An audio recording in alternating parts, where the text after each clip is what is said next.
envisaged for counties in the Building Bridges Initiative Bill, whose nullification by the High Court has since been upheld by the Appellate Court. And through the Council of Governors, the county chiefs have accused the courts of dwelling more on procedural issues in their ruling, thereby ignoring what the governors are referring to as substantive issues. JJ Curia is on that story. Reeling from the decision by a majority of a 7-judge bench that upheld a High Court decision that annulled the BBI process,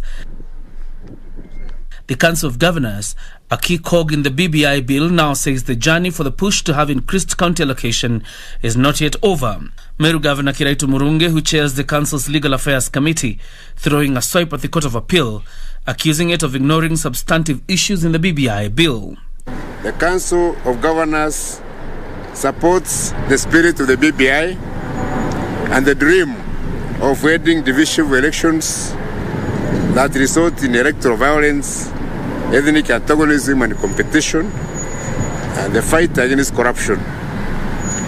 We, as the Council, we also hope to see inclusivity among the people of Kenya, increased resources to the counties that will span growth to the rural economy where the largest of our population live.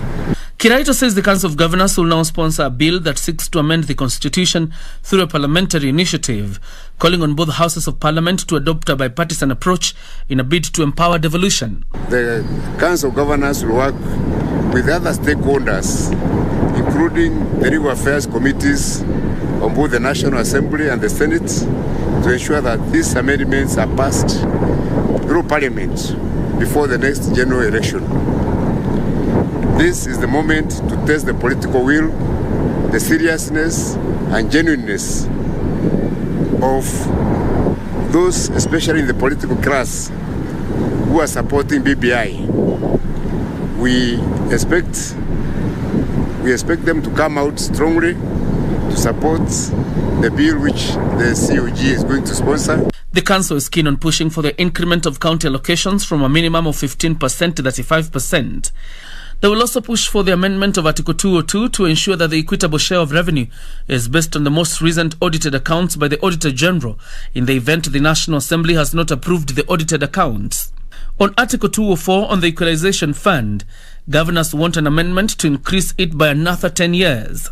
The governors also want Article 207 amended to create a fund to county assemblies to separate operations of the assembly and that of the county executive.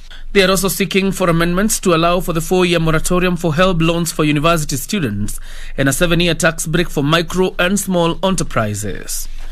John Jacob Curia, Prime Edition.